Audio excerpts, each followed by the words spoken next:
going on, ladies and gentlemen, and welcome to the 202 Show. I'm Ryan Saber. Today, we are going to talk a ton of football. Lamar Jackson was named to the cover of Madden this year. We're going to talk about him and how that might impact his future career. Gronkowski was traded to Tampa, and there are a bunch of new uniforms that we want to talk about. And frankly, my favorite show, the NFL Top 100, might get moved because of coronavirus and quarantine. But regardless, this is the time of the year where we start talking about the top 100 players going into the next year. So we're going to break down our preview right here on the 202 Show. So if you're just joining us for the first time, once again, we are the 202 Show, the podcast talk show where we talk sports, comic books, movies, music, and realistically anything we can have an opinion on. But I'll be real with you, it's mostly football and comic books. But we like it that way. We post new videos every week, so make sure to subscribe to the channel below and follow us on Twitter and Instagram at the 202 Show. So I try to avoid reusing things when it comes to the show. When we started this a few weeks ago, at first, my idea was let's recreate the magic that was our old show. But as I've watched some of the work we've done and broken down some of the episodes that we have going forward, I'm starting to realize that this is something new. This is a new project entirely. But there are some things that we just can't let die. So, ladies and gentlemen, it's time to ask, where in the world is Wes Scantlin? Now, if you're unfamiliar with this enigma of a man, Wes Scantlin is 47 years old from Kansas City, Missouri, and is the lead singer of the rock band Puddle of Mudd, which was huge in 2003. To summarize, we're going to quickly go ahead and look at some of Wes Scantlin's greatest hits. 2002, arrested for domestic violence as he and his wife were fighting on the side of a highway. 2007, he was banned from Graceland after he did a cannonball in Elvis's pool. 2011, he was pursued by the IRS for $60,000 in back taxes. 2012, he was arrested on DUI, driving without a license, and cocaine possession. Then later that year, was arrested for a D&D when he tried to fight a flight attendant on an airplane and forced an emergency landing. May of 2013, another domestic violence arrest. Later that year, felony vandalism arrest for taking a circular saw to a neighbor's patio. 2014, sued by American Express, apparently took it easy that year. Didn't last long though, because January 16, 2015, arrested for taking a joyride on a baggage carousel. Later in 2015, another disorderly conduct at the airport. And if you haven't noticed yet, planes might be a theme, or at least might continue to be. August 2015, led police in a high-speed chase and was charged with the DUI, and then got another one for good measure 2 weeks later. Now, this is where it gets interesting. 2016, he was arrested for breaking into his house that he lost to foreclosure and started destroying things, which is sad. April of that year, he got so drunk on a plane that he had to be removed and missed a show in Louisville. In August of 2016, in order to try to deter people from breaking into his home, he decided to place a fake bomb on his car. Neighbors called the police, the bomb squad showed up, and they had to evacuate 4 buildings. And finally, September 2017, arrested for trying to board a plane with the BB gun. Long story short, if anyone deserves to be on a no-fly list, it's this guy. This brings us to today. Now, I'll be honest, we haven't really been able to play this game much since 2017. But recently, good old Wes released a cover of Nirvana about a girl, you know, that band that people worship, led by that guy that your aunt still dresses like. And good Lord, it might be the worst thing I have ever seen. Which, of course, is gaining a ton of negative backlash from Nirvana fans who consider it to be the band's work gospel. And it was so bad that Wes actually released another video, because why not double down, of him apologizing to Kurt, who's been dead since 1994. Now, clearly, it's in this man's best interest to stay the hell away from any type of camera or publicity for his own sake. Although, frankly, I would love to see a Puddle of Mudd show. I would probably want to stay a safe distance away from this crazy guy with the microphone. Wes, we love you. You keep things interesting, and we wish you the best moving forward. Switching gears. The NFL draft was this past weekend, and a lot of teams got a lot better. Some teams got moderately better, and some teams did essentially nothing. But the beautiful thing about the NFL draft is that no teams managed to get worse. And we're going to break down the whole thing in our draft recap show, as I talked about earlier, that we're going to drop in the next few days. But over the weekend, some other very big news dropped in the football world that reigning MVP Lamar Jackson will be gracing the cover of Madden 21. As of right now, the game is slated to drop this summer, but of course that could get moved because of the pandemic. Now, the question on everybody's mind is the Madden curse, stating that the player to grace the cover of Madden is pretty much screwed to either get hurt, have a season-ending injury, or their career just goes straight downhill. In a handful of cases, a player was named to the cover in the highlight of their career, and it just goes straight to hell. Some of those being King Sean Alexander in Madden 07, Vince Young, the Heisman Trophy winner and Rookie of the Year in Madden 08, and my personal favorite, Peyton Hillis, the face of Madden 12. Now, there are a lot less extreme cases. Ray Lewis, cover Madden 05, just got hurt, had a down year, and came back to full strength. So did Donovan McNabb and Odell Beckham. Richard Sherman and Tom Brady both went to the Super Bowl, and their team lost in their respective years. Gronk's team won the Super Bowl, but he was hurt, and Marty Bennett played, and Antonio Brown just lost his mind. There are two glaring exceptions to the curse, at least we'll call it 2.5. The first one, and in my opinion, the only time the curse was ever fully broken, was Calvin Johnson in Madden 13, which was his 2012 season. He recorded a career-high 122 catches and set the single-season record for most yards in a season with 1,964. That's a lot. But he only recorded 5 touchdowns, which is second lowest in his career. The other one, and this is the one where I'll give a half a point, is Tom Brady in 2017, where he was the only player to ever grace the cover of Madden to win MVP that season. But of course, his team, the New England Patriots, lost to the Philadelphia Eagles in a game I'd really prefer not to remember. So the most obvious, and obviously the most recent man to ever defeat the curse, and I mean completely defeat the curse, was this year, and that's Patrick Mahomes. Now, granted, he did have to miss a couple of games because of a dislocated kneecap, which I'm sure hurt a lot. But he came back, led 3 comeback wins in the playoffs, which I will talk about later in this show, including a victory over the 49ers where he took home a nice ring and Super Bowl MVP. So, boys, we know what the curse can do. And my question to you is, one, can Lamar beat it and find a way to have the success that he's had continually uninterrupted, especially considering the Baltimore Ravens went out and got J.K. Dobbins in the draft, is going to help him a lot? Or do you think he drops off this year? Sean, guess going. Well, I would say I think coming off an MVP season, it's kind of hard to, repeat the same thing you did the year before. So I think he'll have a bit of a dropout, but I honestly think he'll have another good year. He might be even up for contention for another MVP. And I think Mahomes finally broke the curse, so I don't see why Jackson couldn't do it either, in theory. Okay, Greenblatt, what do you think? I think he's fine. I don't think it'll affect him. He's just going to put up stellar numbers again, and I don't see it affecting him unless he gets a serious injury. Matt? I think the Madden curse spent so much time beating the living hell out of Antonio Brown that it's done. It's used up. It's over. Whatever power was left for the Madden curse just went into the dumpster fire of that man's career. So it just let Patty Mahomes do his thing, and I think Lamar's gonna be fine because after Antonio, it doesn't get worse. It cannot get worse. Okay, I'll give you that. Here's my thoughts on this. Here's my thoughts on Lamar in its entirety. First of all, what I'm about to do is compare him to Cam Newton, RG3, Michael Vick, and kind of Russell Wilson.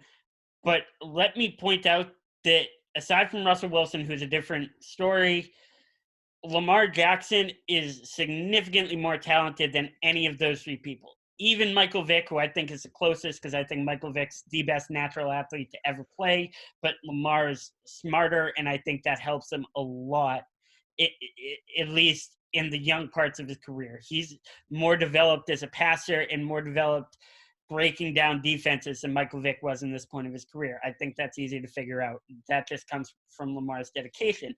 But the reason I bring up Cam, RG3, and Vick, and Russell Wilson, I think, has adapted the most. And that's why I think he's the most successful. See, what happened with Cam, Griffin, and Vick is teams figured out how to play him. Teams figured out how to beat them. When you have a quarterback who's going to escape the pocket multiple times and make plays with his legs, every time he gets out of the pocket, you need to hit him. And that's what happened with Cam Newton. He just got the crap beat out of him. RG3 couldn't last in the league because he got beat up so bad that his knees just couldn't take it. And Michael Vick had some other issues, but if you notice, he was starting to decline a little bit because, granted, Atlanta wasn't giving him enough help, and I will give him credit there because Atlanta was screwing him and using him entirely wrong. Then he made some really, really poor, ethical, horrible, evil choices that got him sent to prison. But yes, Lamar is more talented than that. The problem is I can't get over the fact that he's gotten bigger, but he's still not Cam's size. He's faster. And when you're going faster, just like in a car accident, the faster you go, the more of an impact it's going to have. And Lamar running full speed, he's very good at sliding. I'll give him credit there. He's very good at sliding and very good at running out of bounds. But he takes one bad hit from Jamal Adams. He takes one bad hit from Derwin James. He takes one bad hit from Bobby Wagner. And that's what I think I'm more concerned about this season. Yes, the Madden curse is probably fabricated. I think there's enough evidence to point out that, yes, there is bad luck to it. Even Patty Mahomes, who I just said is the only one, in my opinion, to completely dismantle the curse. Well, he dislocated his kneecap. Have any of you guys ever dislocated your kneecap? I haven't. I don't want to. I'm sure it hurts a lot. And that's what I'm worried about with Lamar. I'm not worried that he's going to lose the dedication or he's going to go batshit crazy like Antonio Brown did. Believe me, that's the least of my concerns with Lamar Jackson because Lamar Jackson's a grown-up. And that's why, even though I hate Baltimore with a passion, there is no team in football I hate more than the Baltimore Ravens. I still can not root for Lamar, but feel good watching him, knowing that, okay, this is a good dude. This is a grown-up. This is a guy who hasn't hurt anybody, who hasn't done anything stupid, who hasn't said anything homophobic or dumb on Twitter, because God knows people our age love to do that. Simply put, with Lamar Jackson, I just worry about the freak accidents. And that's what happened with Patrick Mahomes. And realistically, when you have guys this good, that's the only thing that I think can take them down. So realistically, I'm not saying – I definitely don't think he's going to go through unscathed. At some point in his career, whether it be this year, next year, the year after, he's going to get beat up because that's the only way you can stop him. I'm very surprised that Bill Belichick didn't try to do that because if you look at all of our previous 20 years with the Patriots and Bill Belichick coaching the Patriots, when we have to play an athletic quarterback or an athletic team, i.e. the 2001 Super Bowl versus the greatest show on turf, the game plan is, okay, just punch them in the mouth until they don't get up. And so that's why I worry about Lamar Jackson going forward. But also, I want to ask you guys, who else, aside from Lamar, has potential to be the face of Madden? Because you think about it, and to me, I feel like Lamar is the perfect guy to represent the game in and of itself. He's fun. He's athletic. He's basically a human joystick. And if you play with him on Madden now, he's probably the most fun player to play with, except I personally prefer Patrick Mahomes. I want to know, do you think Lamar Jackson's the best candidate they could have had for the cover of the game? And frankly, I think he's the best candidate they've had in a while. I think Lamar Jackson personifies the Madden game more than most people. Matt, what do you think? Yeah, so Going into this season and, the new game, I think Lamar is totally the best choice for this. Like you said, the guy, I'm not a Baltimore fan either, but the guy is so likable. And Exactly. he's just a team player. He's kind of not only a perfect face for Madden, but he's kind of like the perfect face for this new version of football that's like existing.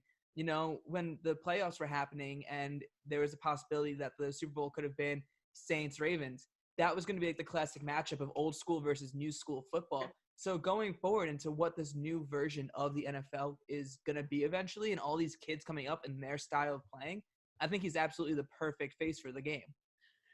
And I definitely agree with you there, because we are seeing a lot more of an RPO type league, a college type league, where the quarterback has the option to run and the quarterback has designed running plays.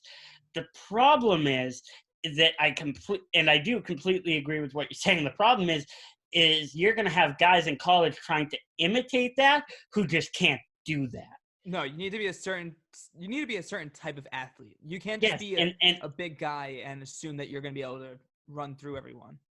And the thing about Lamar and what makes him so special, and we'll talk, looking at the rundown, we're going to talk about Lamar a lot on this show. He's the most athletic man on the field. And it's so rare to see that quarterbacks, because traditionally, and even the same thing with Patrick Mahomes. Now, Patrick Mahomes isn't going to outrun somebody like Damian Williams is, where realistically Lamar might be the best running back on the Ravens team. And they have Mark Ingram. But you look at the game today with Patrick Mahomes, Russell Wilson, Lamar Jackson, Deshaun Watson, Kyler Murray, and all these guys coming out who have a mobile aspect to them. Do you think it's going to lead to the Bradys, the Brees, almost going I almost said extinct? Sean, what do you think? I pretty much agree with what you all said. I think Lamar Jackson's just, unlike other people who've had checkered past, obviously, he seems like a good dude, ultra talented. Like you said, and I honestly couldn't think of anyone better. I mean, there may be other people you could put in the conversation, like, I don't know, Christian McCaffrey possibly, but I think Lamar Jackson's like the perfect choice. But do you agree that the pocket passer, the pure pocket passer, is becoming rarer and rarer and going towards not pure extinction, but more the rarity of what a running quarterback was, and then the running quarterback, an athletic quarterback, takes over as the main default of the league? I completely agree with that. It's definitely becoming more and more rare. Well, maybe not completely. I feel like there are people who try to do it, but only a handful get successful. Like, obviously Lamar's done it, like Michael Vick. You see other quarterbacks sometimes try it, and it doesn't work out. I think you just got to be a good athlete. Russ, yeah, Matt, what's up? I kind of want to make another argument, though, real quick, if that's all right. Please do. So in defense of the pocket passing quarterback, the guy who might not be so quick on his feet, I think that he's still going to hold a lot of worth and a lot of value, because you also need a quarterback who can have a pretty long career. Tom Brady wouldn't be playing football if he decided to run the ball every third play. It's just, he wouldn't be. He'd be getting beat up. He'd be getting hurt, just like any other one of these running quarterbacks does. So I don't think either will be extinct, but the trend and the style and what the fashion is right now is definitely this multifaceted quarterback. I don't think we'll ever see the smart gunslinger go away, though. Okay, so here's how I would respond to that. With, once again, agreeing completely, because if you look at the two guys I want to talk about specifically in this argument are Donovan McNabb and Russell Wilson.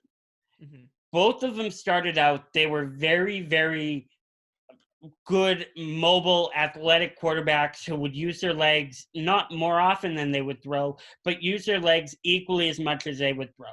If you look at Donovan's career, and Russell Wilson's perfectly in the middle of this right now, a lot of the guys, when they're younger, and I'm not saying older players can't run, because you look at Marshawn Lynch and he's like 34, 35, and he's still going completely strong. Same with Adrian Peterson. But from a quarterback standpoint and the quarterback position, Donovan slowly started running less and less and became more successful as he became a pocket passer. Donovan in 2004 was a pocket passer. That's why he took the Eagles to the Super Bowl. Same thing in 2008 where he almost did it again. Russell Wilson's the same way. Russell Wilson could run with the best of them when he was younger and probably still can run with the best of them today. But what makes him such a good player is that he would rather sit there, sit in the pocket, and throw a strike and not have to get hit and not have to risk putting the team in jeopardy and not having a quarterback. He's taking the easy plays. He's taking the simple 4-yard completions versus forcing. Greenblatt, what do you think about the potential of the future quarterback prototype? I honestly think we're going to be just seeing more and more guys just like Mahomes and Lamar.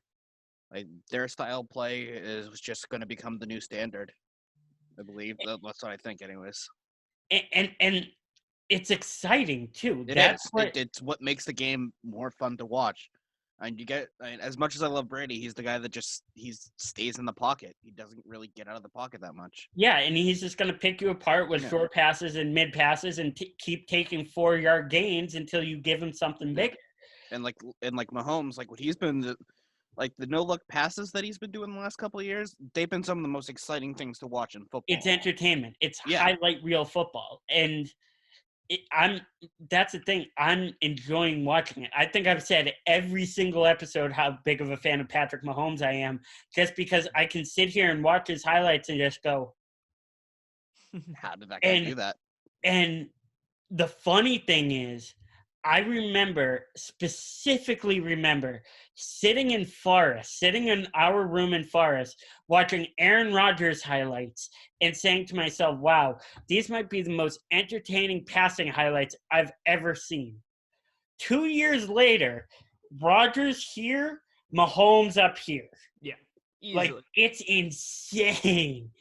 It's fun to watch. We're going to keep talking about that in a couple minutes when we do break down our top 100 players, or everybody's top 5, Sean's top 6, and my top 10, just because I'm a complete hardo.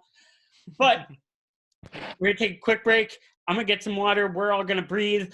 And then we're going to talk about Rob Gronkowski heading to Tampa.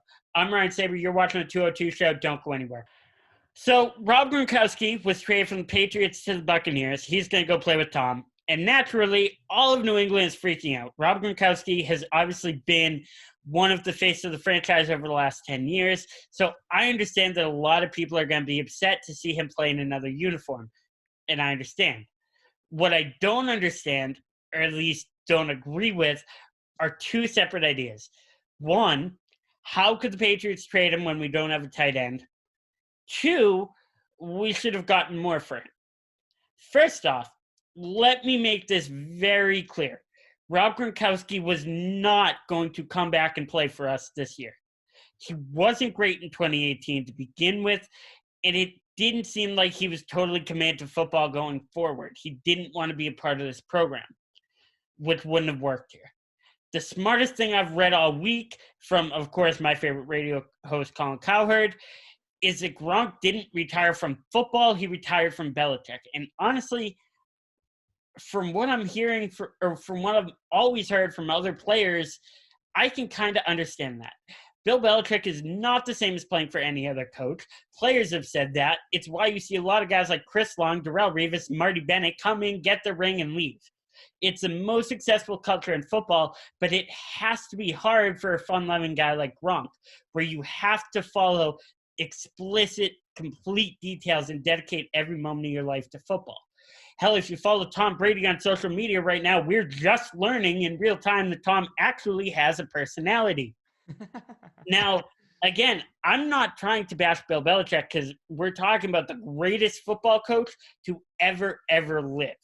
And also, I hate the notion that Bill Belichick has absolutely no personality whatsoever, and he's just a stone person like this, like the media likes to portray him out to be, and he talks like this and only talks to reporters about sports and cover 4, and the defensive back has to drop back to the – yeah. It actually isn't true. And if you listen to a lot of players, I know there was a video on Instagram about Julian Edelman for Bill Belichick's birthday telling a story where Bill Belichick actually has personality and is pretty funny. Hell, I used to work at the pro shop, and I never personally met him, as awesome as that would have been, but my managers have met him, and I've heard absolutely nothing but good things.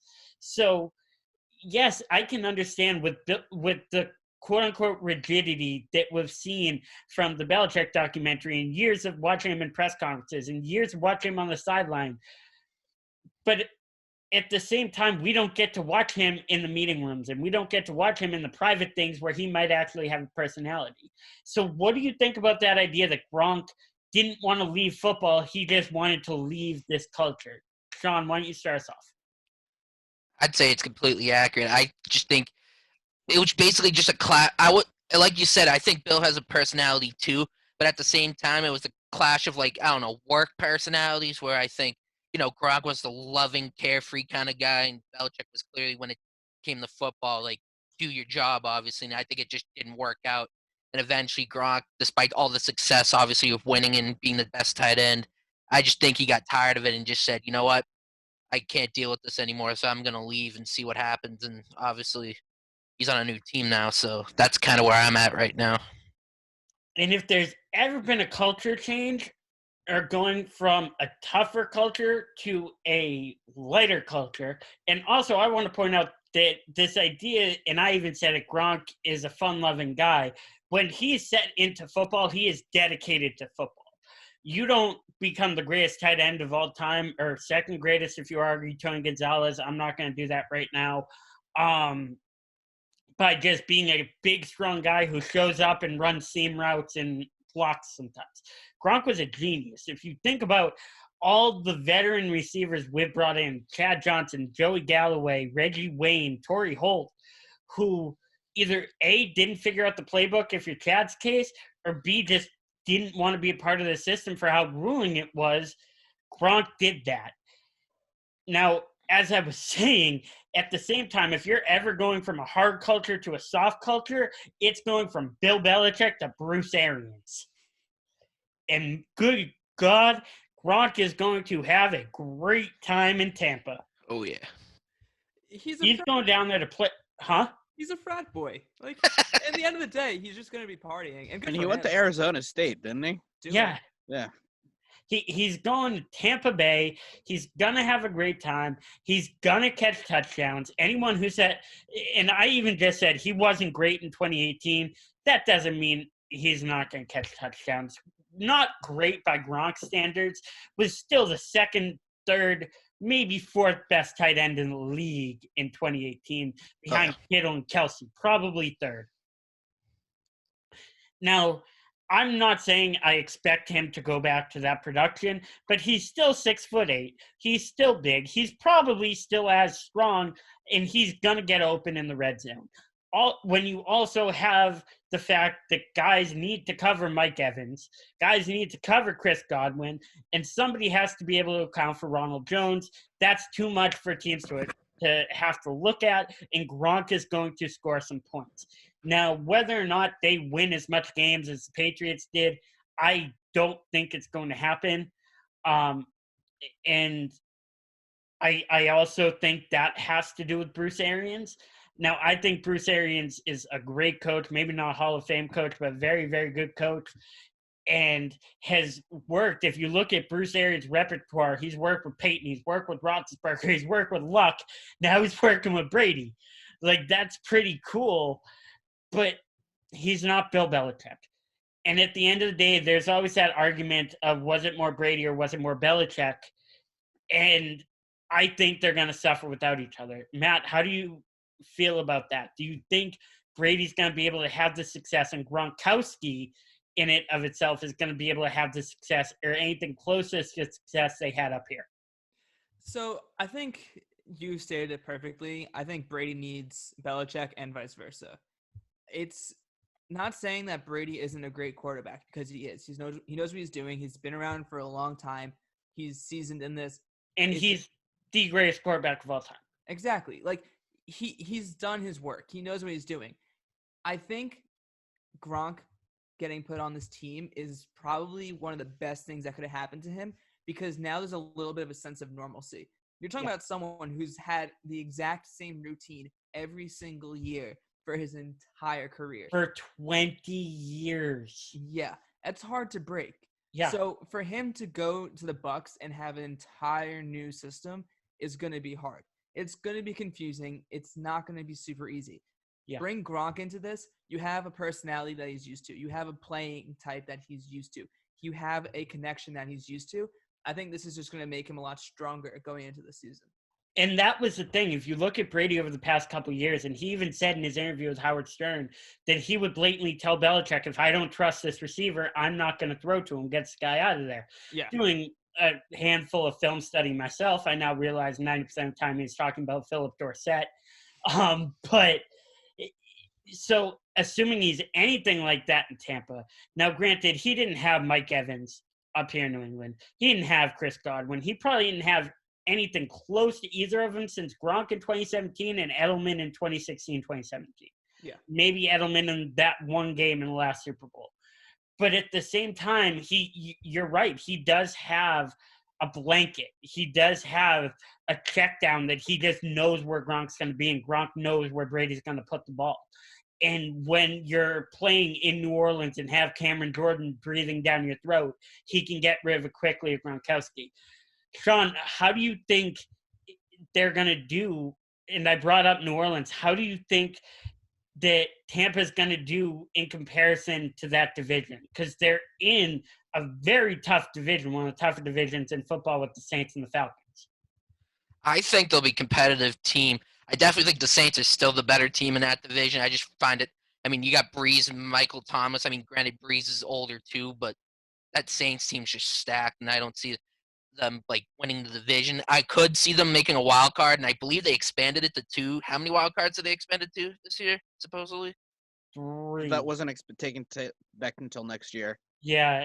Okay, you're right. My bad. Yeah. Either way, I could definitely see them making a stab at the wild card. I think they're definitely a lot more improved. I mean, you compare Brady to Winston, especially Winston last year, I think you improved a bit, but I don't. Winston's on New Orleans now. Is he? Yeah, Winston's down in New Orleans today. Huh. They also signed Taysom Hill too. Yeah, Yeah, that's right. I still think New Orleans is still going to win that division. I think Tampa makes it more interesting down there. Carolina's still they got Teddy Bridgewater, so that definitely makes them slightly better in a way. And then who am I forgetting? Atlanta. It'll be an interesting division, but I still think New Orleans has got it pretty much next to locked up.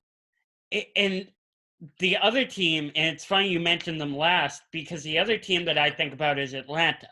Now, Atlanta is so hot and cold every year. Either they're in the NFC Championship or they're 5-11. Mix in a couple of 8-8s in the early 2000s. Matt Ryan's a stud. Julio Jones, we're going to talk about in a little bit when I talk about our my top 10 players. He might not be in the top 5, but he's in my top 10, and I won't take him out.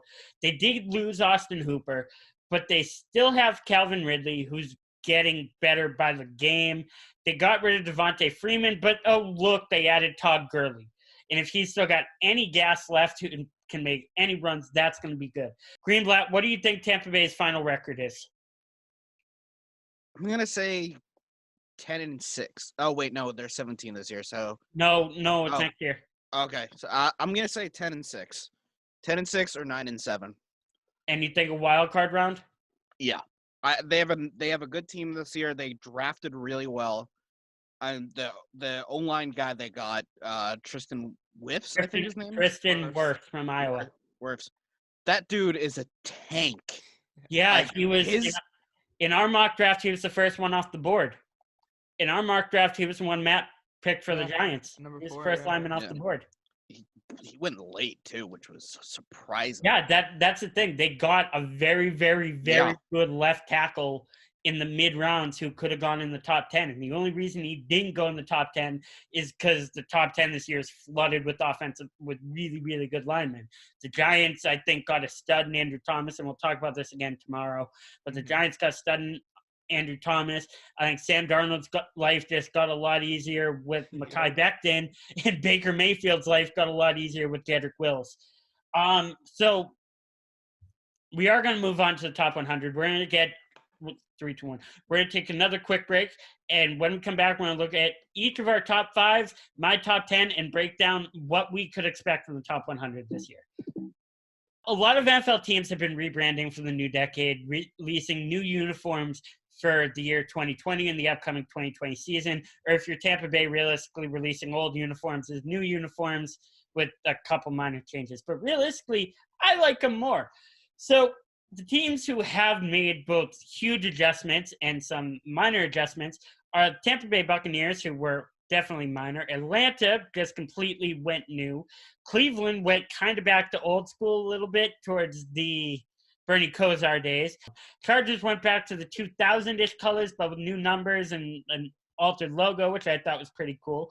The Patriots just kept their color rush jersey with the minor alteration to the number and then made a matching jersey for away.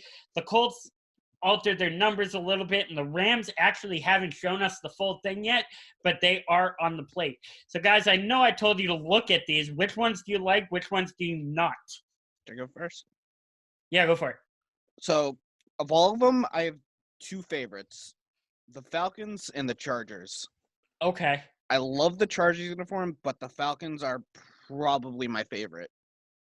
Okay, so I definitely like the Chargers. I do like the Chargers. That's probably my favorite. And I think even before, the Chargers uniforms were one of my favorites ever.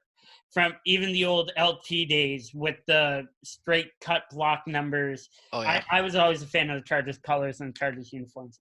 Atlanta, I don't know. The thing is, at first glance, they're very cool to look at. I don't like the ATL. No, then I hate that too. It's mainly the colors. I just like because black and red is my favorite color scheme. Me too. Yeah. So that's one of the reasons why. Wearing a black and red Mayday shirt. And Nice. you're a chair. And the chair, exactly. I mean, that's mine too. Oh, you can't see it without. You can't see it. Yeah, it looks like Maverick's cockpit. That's an innuendo in it of itself. I just wish Atlanta had more of a clean red, white, red scheme.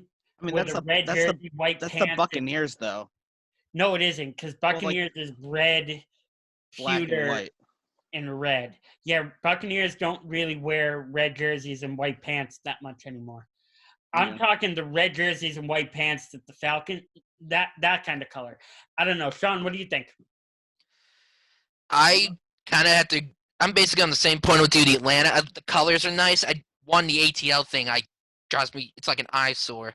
And then, I mean, I don't think I hate them, but I don't necessarily like them either. So I'm kind of. I gotta be honest. I'm kind of indifferent on those. And then another thing I wanted to add was that kind of hate the new LA Rams logo a little bit, but it might grow on me. Oh, it's been getting Ugly. It's looks like a Chargers We'll have to see how the logo. uniforms look, though. So Yeah, I'll wait we'll till see. I'm surprised nobody's brought up the Patriots yet. then. I mean, it just Those I don't know. shoulders drive me crazy. Yeah. Matt, Other than that, I like them. What do you think of the new sets? All right, so kind of just going through it like super quick. I like the Bucs. I don't like the straight red jersey, but I really, really like the black jersey. Yeah. Atlanta feels kind of like a college football team's jerseys to me. And the whole uniform just doesn't feel very well thought out. It's very bland, very boring, and I'm on page with ATL. I can't stand that. I never liked the Browns colors, never will. I love the Chargers' new uniforms. I specifically like that navy blue one with the outlined yellow. Yeah. I think that is that's probably one of my favorite jerseys or uniforms I have seen in the NFL for a long time. Yeah. I am in love with that. I hope we see that often. We won't, but it's absolutely gorgeous. And then I'll talk about the Patriots since no one has yet, and it'll kind of I know you have a lot to say about the Patriots as well. I don't like the white jersey uniform at all. I think it looks terrible. Oh, yeah. However, the navy blue on navy blue, I dig a lot. I just would substitute all the white on the jersey as far as the striping goes with silver, and you would have a very cool Yes. look. It's very simplistic, but in a tasteful way, not in like an Atlanta way where it's just boring. I hate the white jersey I forgot to so mention much. that. The white They're jersey is gross. bad. Oh my God, they're so bad. Now, I don't know if it's also the jerseys itself or the white jersey mixed with the all blue pants and all blue socks. Yeah. It's not good. I would like to see, and you can't really see it unless you're gonna Photoshop it, which honestly I'm thinking might be a good idea. I want to see white jersey, white pants, and blue socks. I think that might be a little bit cleaner.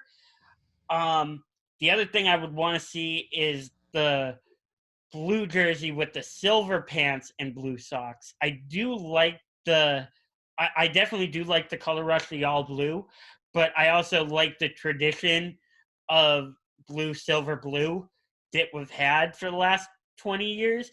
And the thing is, that part of the reason, and I definitely know I mentioned this in our group chat this past week, is they're trying to rebrand because this team without Tom Brady. Yeah. Though the jersey they've worn for the last 20 years is going to be known as a dynasty jersey. Because realistically, they made that in 2000. 2000, yeah. They had it every year he was with the Patriots, and now, I mean, it makes sense. It makes sense that they change it up. Oh my God, I hate the white so much. Yeah, they're not good. It's rough. Can I actually say something though? And it is unpopular opinion. And I know that in this room too because we brought it up. I kind of like the Rams' new logo. Okay. I'm excited to see how they use it. Yeah, It might grow, but I don't know. I just want to see how the uniforms look. Yeah. I've always been a fan of the Rams color schemes and jerseys.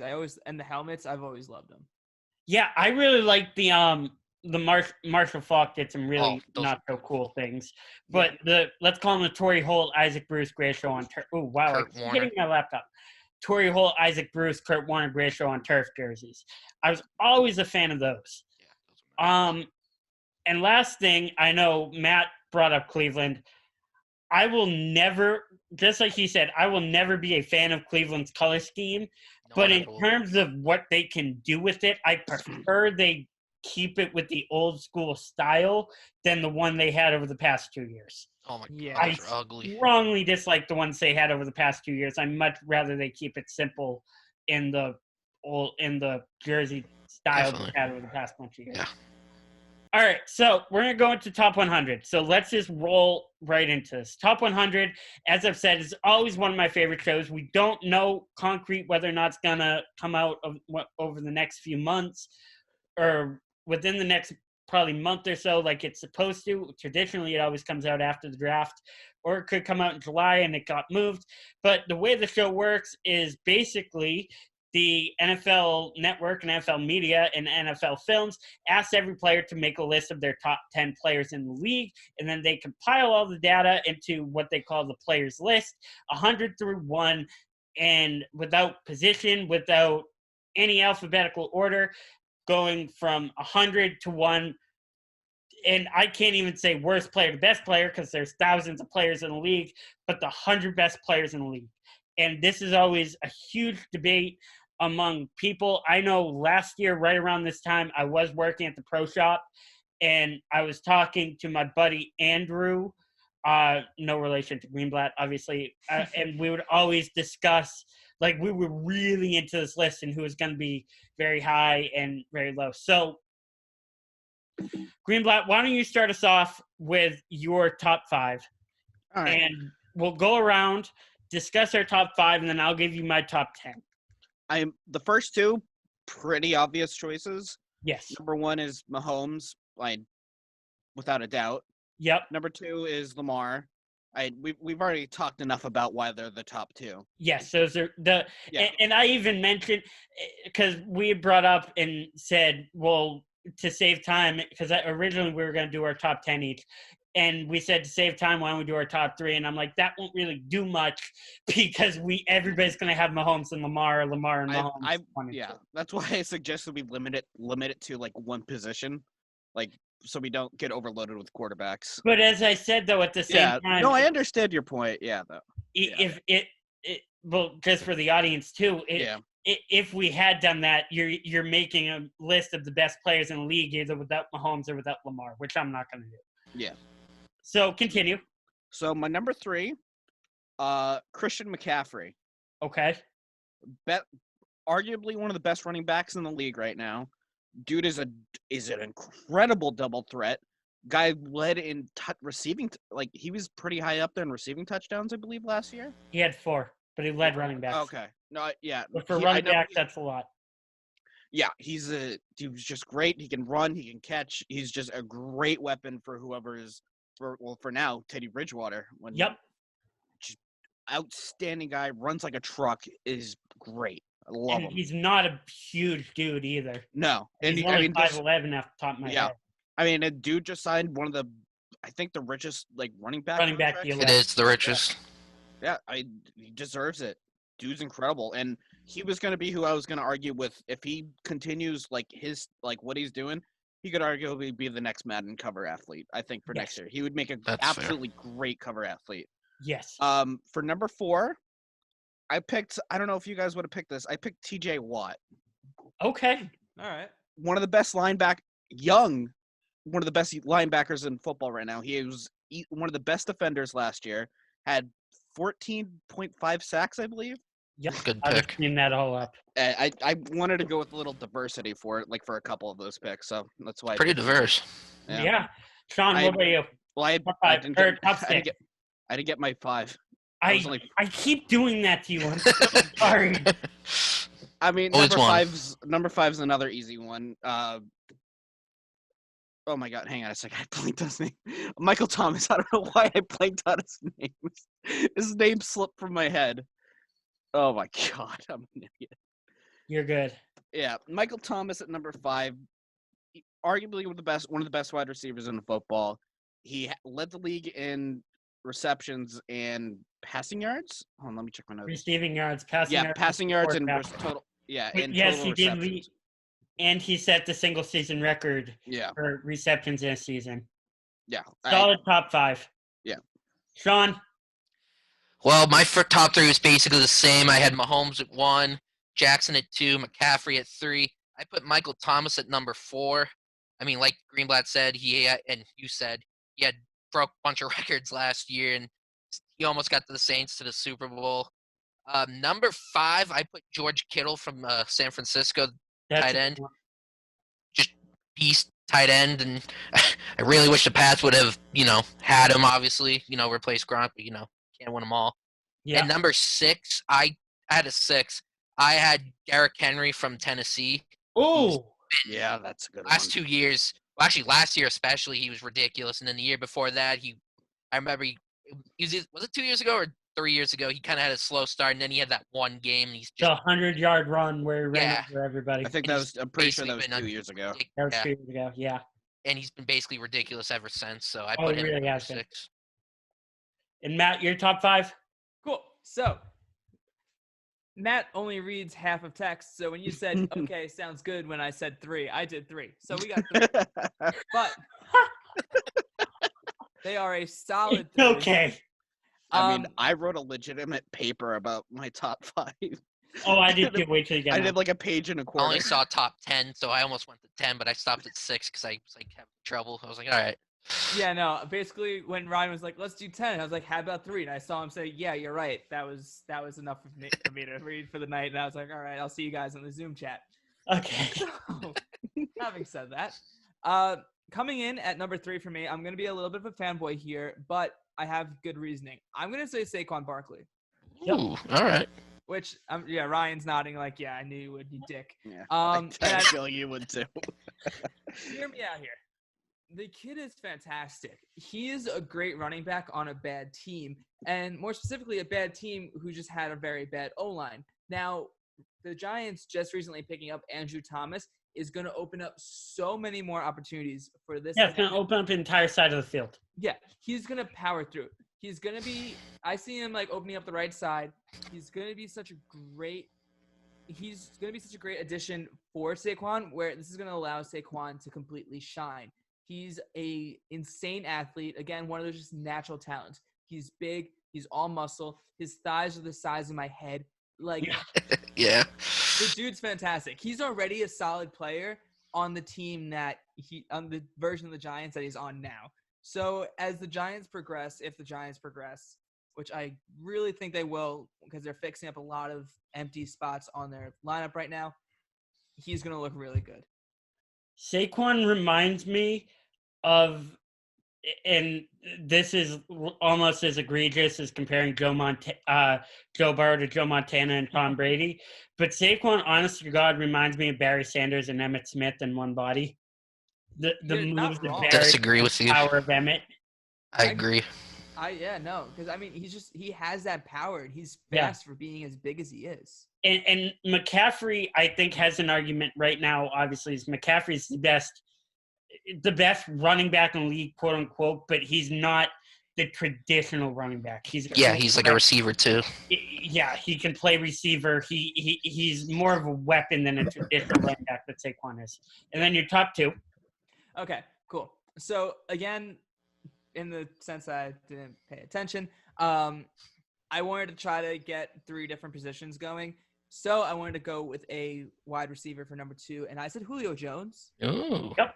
The dude is an absolute monster. I think in the last season he had the highest yards per game, if I'm not mistaken.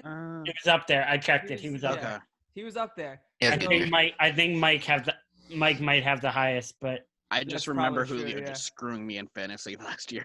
But- him and Matt Ryan double teamed me and screwed me over that entire yeah, season. you had a rough go in fantasy, did. buddy. Just glad I didn't come in last. Mike Thomas did have most yards per game. Did he? Yeah. Julio was third, yeah. Okay, there. Behind Still, Godwin. he's up there. He's, again, a natural talent. The dude makes catches that shouldn't happen.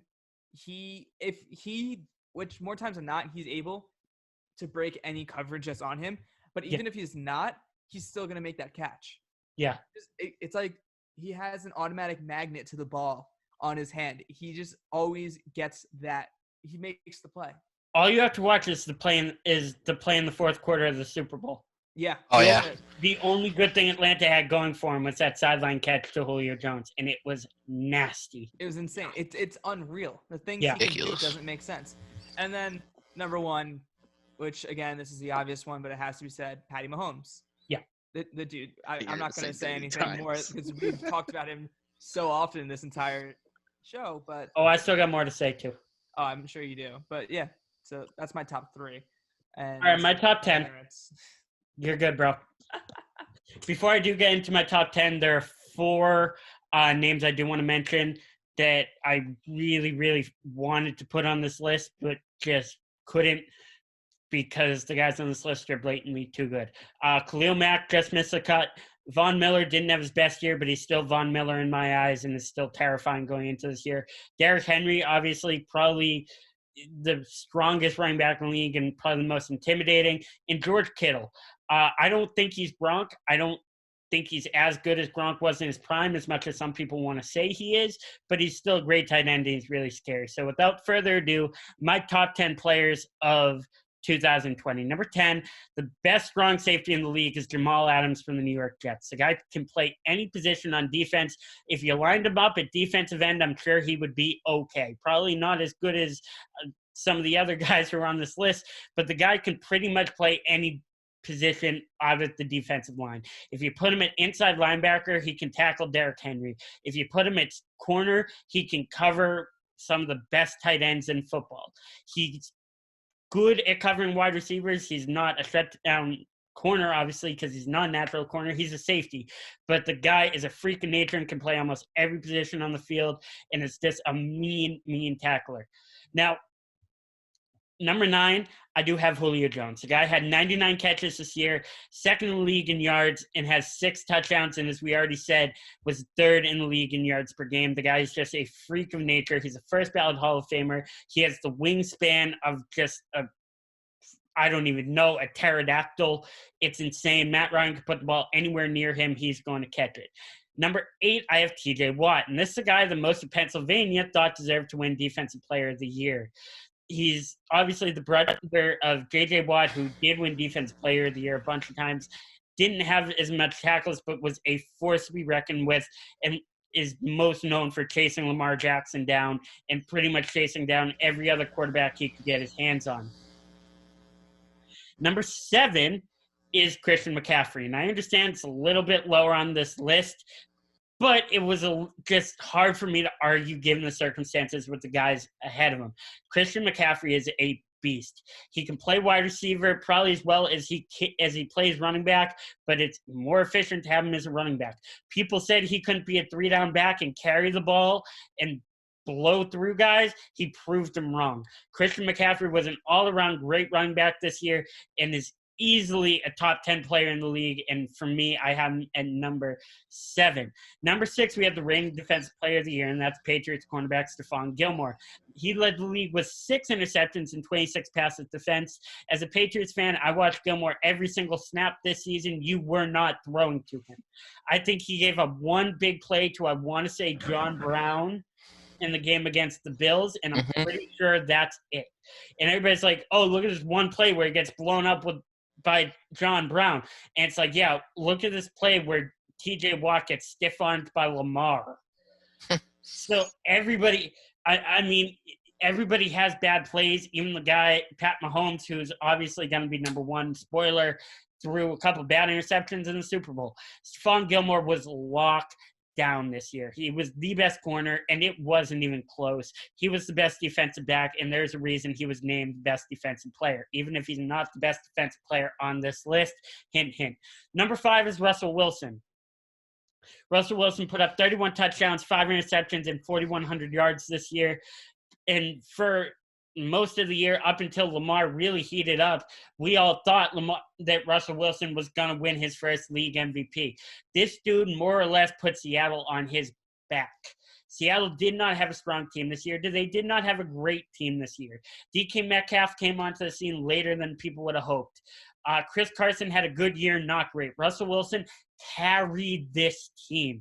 Russell Wilson is a stud. He's the most professional quarterback we probably have in football right now, in the sense that he's a true, good, great human being, and that's not saying anything negative about anybody else, but he's Russell Wilson. You can't say enough good things about him. Number 4, as we've already mentioned a couple times, is, in my opinion, the best receiver in the league, and that's Mike Thomas. Set a single season record with 149 catches in 1 year for 1,725 yards, 9 touchdowns, makes first team All-Pro.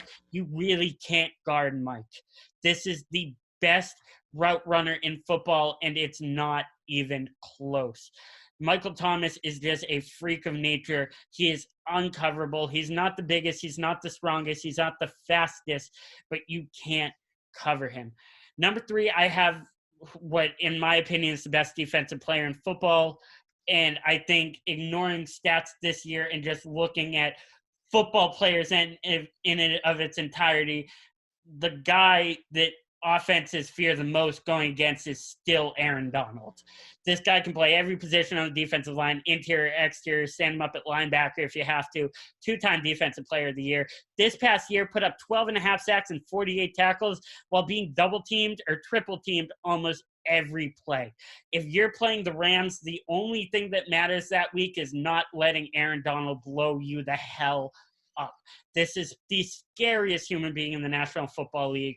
Aaron Donald is still the best defensive player in football. And once again, I love Stephon Gilmore. I love TJ Watt, but it's just this guy's on another level.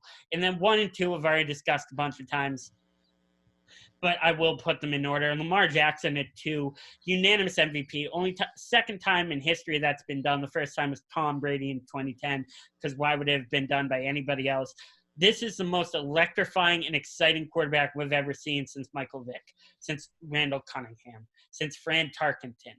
This guy is just a walking highlight reel. He led the league with 36 passing touchdowns, only 6 interceptions, also put up 1,200 yards on the ground and 7 touchdowns. That's 8th in the league for rushing yards. He's a quarterback, and he also led the league in passing touchdowns. Lamar is just a freak of nature, and barring Madden curse that we've talked about, he's going to go on to have a spectacular career in the NFL. Number one, it's not even a question. The dude who did break the Madden curse, Patty Mahomes, and I'm not even going to go super far into it because we've pretty much blown smoke up his ass for the entire episode. Super Bowl MVP, missed 3 games, or I think it was 3. I'll have to edit that. Missed a couple games this year, still threw 26 touchdowns to 5 interceptions and over 300 yards a game.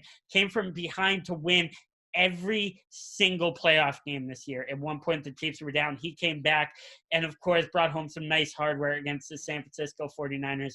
Patrick Mahomes is the number 1 player in football, and I would not be surprised if he's the number 1 player in football a bunch of more times and wins a bunch of more rings. This is the dude. We're not going to call him the GOAT. He won 1 Super Bowl. I'm tired of idiots calling him the GOAT. Guys, Tom won 6. Pat could do it. It's going to take some years. It's not going to happen in a year. But Patrick Mahomes is the most exciting thing we have in football right now. And it's not even close. So that's going to wrap up our show. Thank you guys for watching. Can I just add one quick thing about Mahomes? Yeah, please do. And you guys saw that interview he did where he talked about how he didn't learn how to really read defenses till like the middle of the year. And that was wild to me. Yeah, that's terrifying. It's It's terrifying. only going to get better. Yeah. This Just wanted to add that in just real quick because we didn't talk about that at all. And coming out of the draft, everybody says this kid has a gunslinger mentality and, oh, he's like Brett Favre. This kid's not Brett Favre. He's smarter than Brett Favre. This kid's not Elway. But again, thank you guys for watching. The 3 of you, I know I thank you so much every time. I really appreciate it. We had a great show, and I think this was another good one. I'm Ryan Saber. Thank you guys. Have a great night.